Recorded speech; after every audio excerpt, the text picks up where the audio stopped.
American Rhetoric Speech, A Few Good Men, 1992. Colonel Jessup, I'll answer the question. You want answers? Lieutenant Caffey, I think I'm entitled to them. Colonel Jessup, you want answers? Lieutenant Caffey, I want the truth. Colonel Jessup, you can't handle the truth.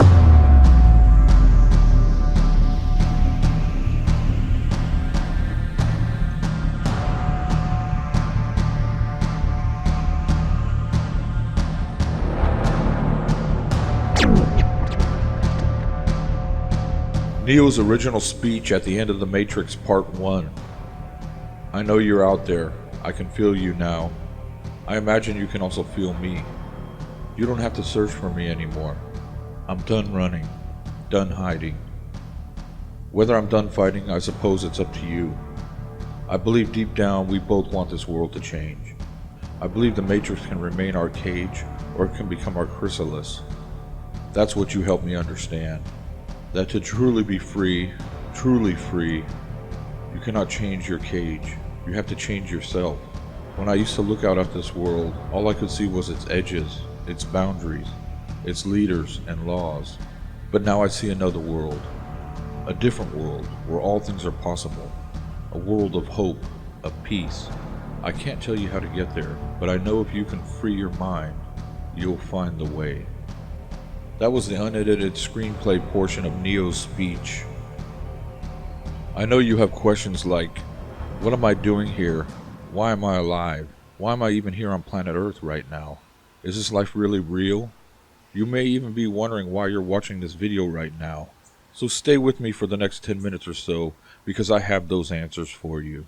And in this video, I'm going to give you that knowledge, that information, and I'm going to take you down the rabbit hole for a moment. And in doing so, I'm risking everything. But I think it's for the greater good of humanity. I really do. I believe you came here for a reason. I don't think it's just a coincidence that you clicked on this video. There's no coincidences in life, only chances unseen.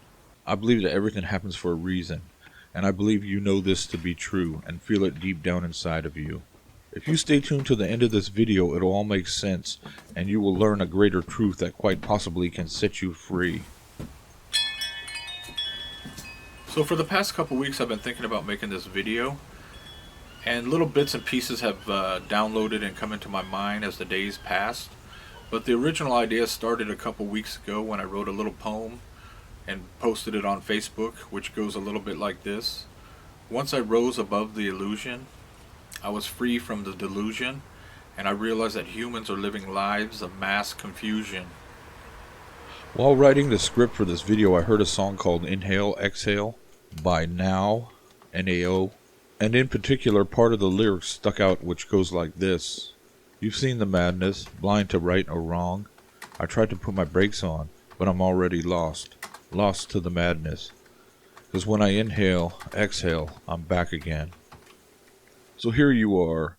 You go on day by day, plugging away, trying to make a living and get through this thing called life here on planet Earth. So you may find that some days are challenging and some days are really good. You may work a 9-to-5 job and just get by. You work all week long and get paid on Friday and have a little extra money to have fun on the weekends. Then comes Monday and you go back and do it all again.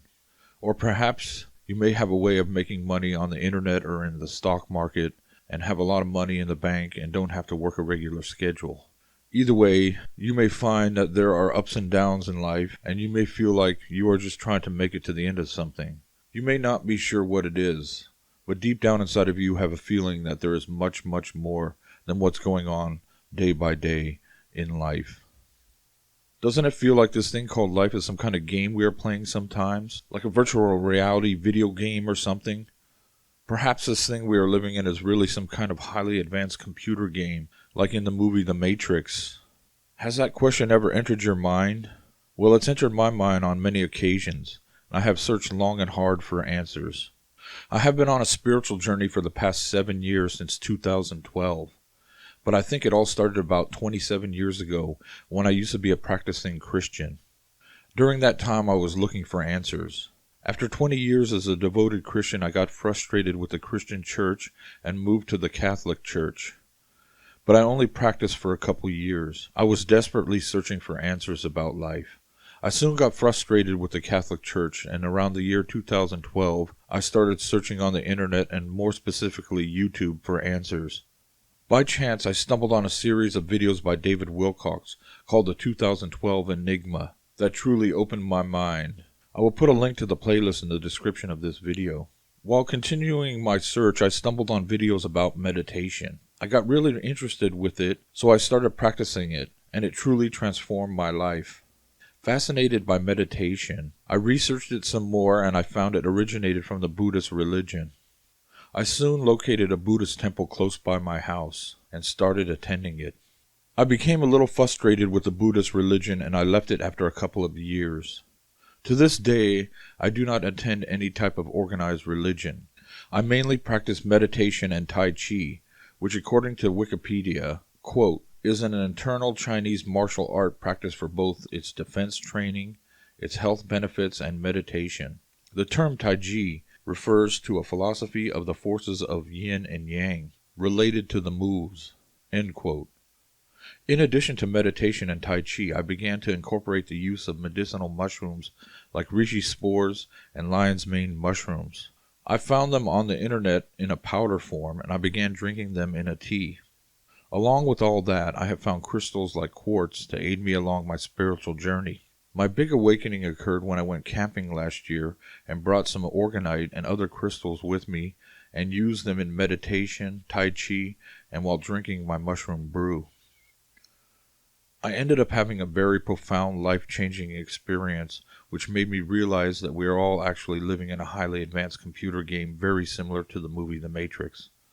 I will put a link to the description of that video as well. So after my profound experience, I began searching for videos about the Matrix and about the simulation theory on YouTube. And during my search, I stumbled on a series of videos by Tom Campbell, who as Wikipedia describes, quote, is a physicist, lecturer, and author of the My Big Toe trilogy, a work that claims to unify general relativity, quantum mechanics, and metaphysics, along with the origins of consciousness. The work is based on the simulation argument, which proposes that reality is both virtual and subjective, end quote. So I would like to play a clip by Tom Campbell that explains this concept of humans living in a highly advanced computer game in detail.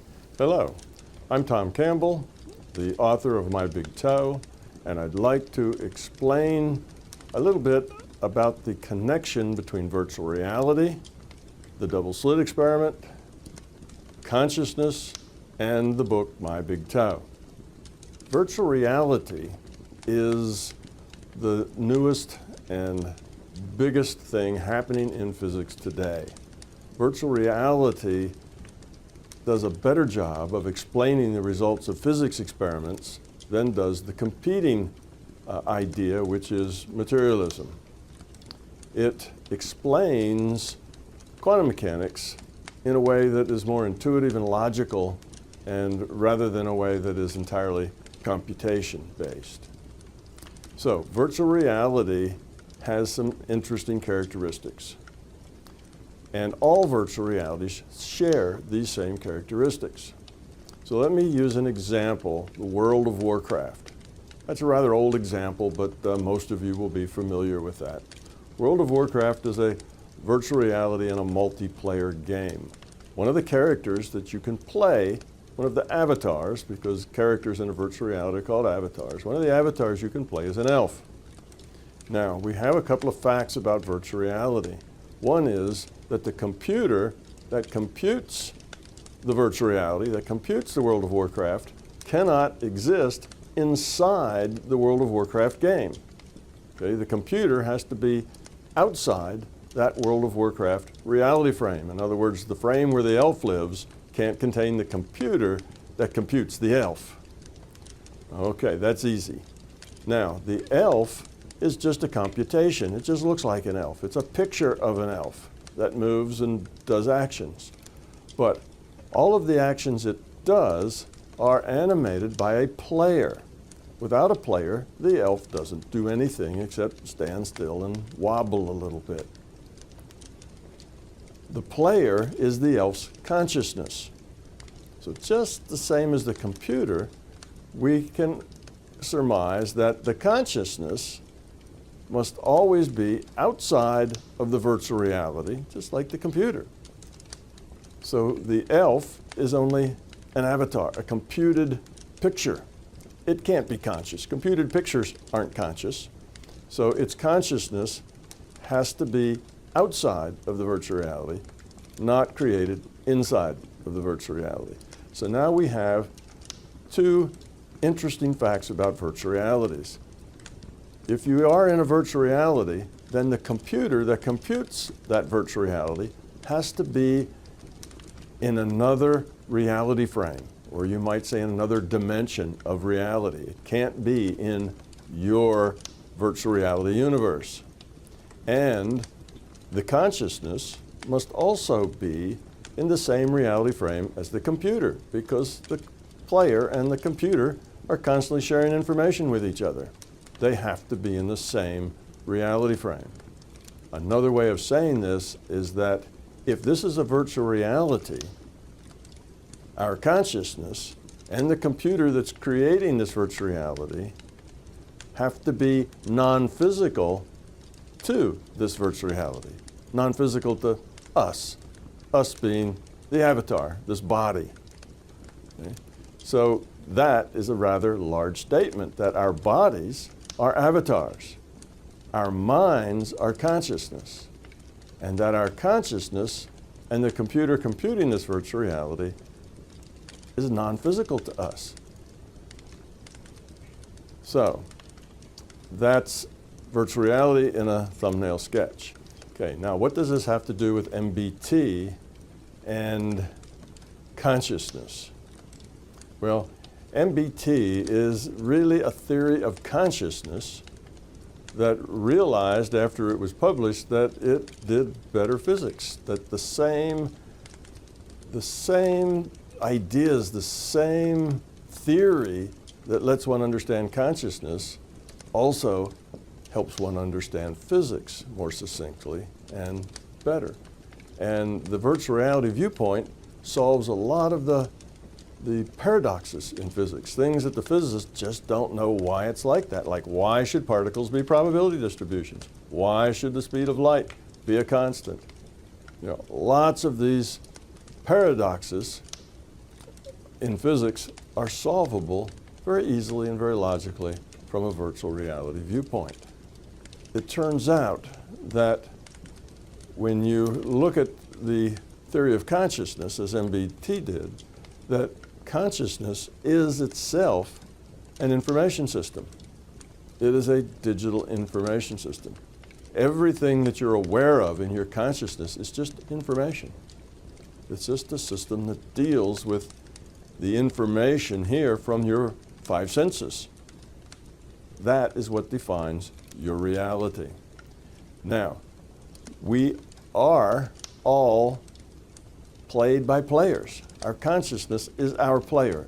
When I say our, I mean our body, then this body is animated by a consciousness. If there was no consciousness, the body would just lie there and do nothing, just like the elf if there was no player. If you are unconscious, you just lie there and do nothing. You're not animated.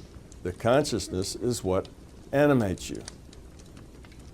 Each of us has a player that is our consciousness playing this avatar in this virtual reality, which means there's lots of what I call individuated units of consciousness.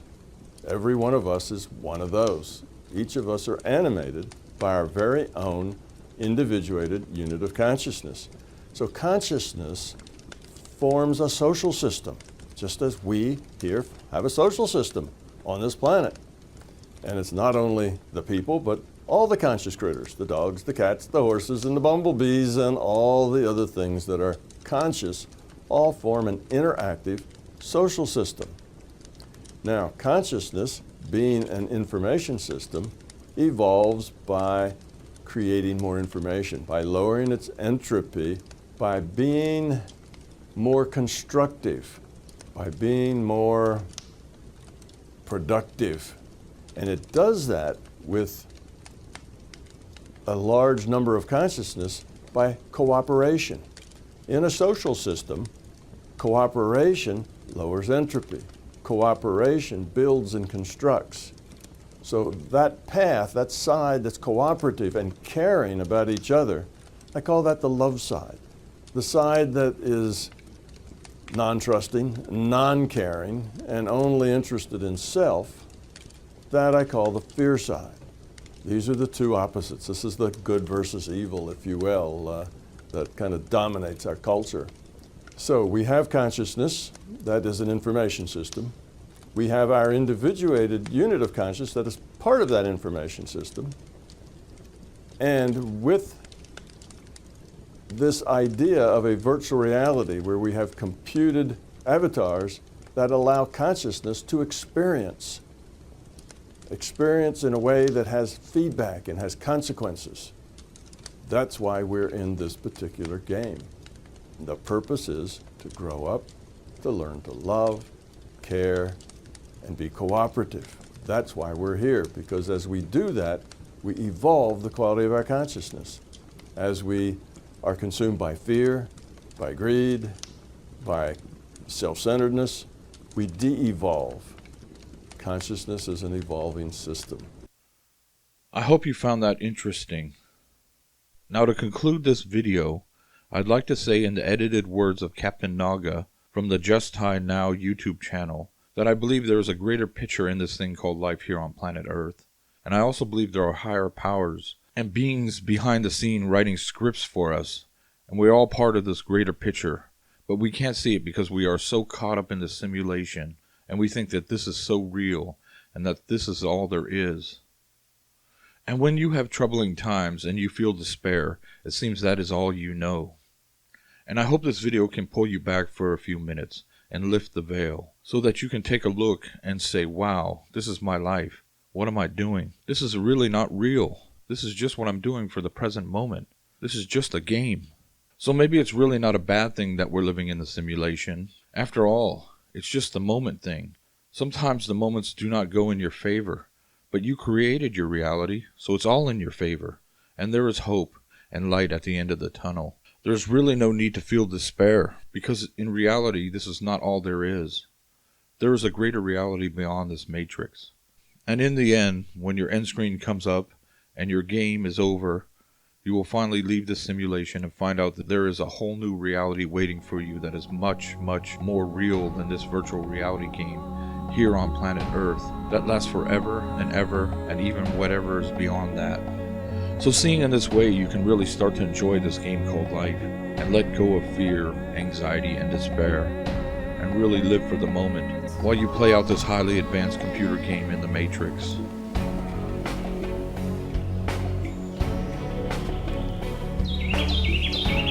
Please check the description of this video for the footnotes to this video. And if you enjoyed this video, please subscribe to this channel and click the bell icon to be notified when we upload new videos. Vibrations of peace, my friend.